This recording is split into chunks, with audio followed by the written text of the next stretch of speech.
Monday, February 10th.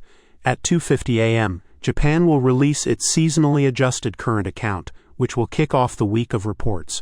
The balance represents the difference between goods, services, and interest payments imported and exported during the billing month. Values above the expected are considered positive for the Japanese yen exchange rate, while values below the expected are deemed negative. According to preliminary information, the People's Bank of China will release data on the number of loans issued in the Celestial Empire at 4 a.m. The increase in the number of loans issued boosts the amount of money in circulation in the country and promotes economic development. As a result, the yuan usually benefits from a growth of the indicator. Tuesday, February 11th. The following day, at 4:30 p.m., Canada will publish monthly building permit data.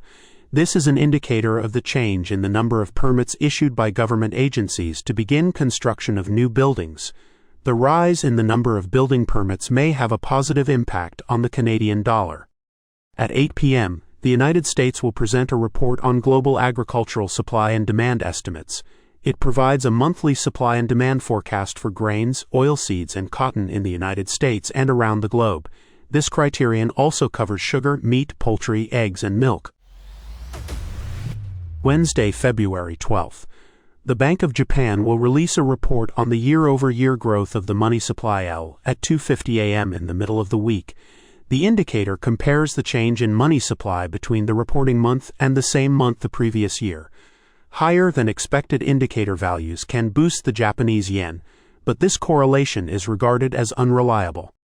At 4:30 p.m., the United States will release the month-over-month Consumer Price Index. It depicts the change in weighted average prices of consumer basket goods and services from the previous to the current month. The index shows how prices change from the consumer's perspective.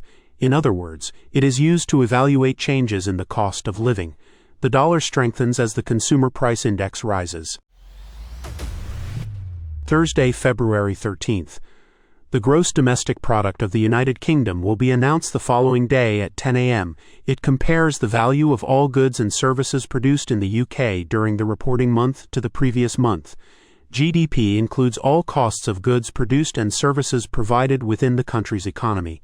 GDP growth may have a positive effect on the pound.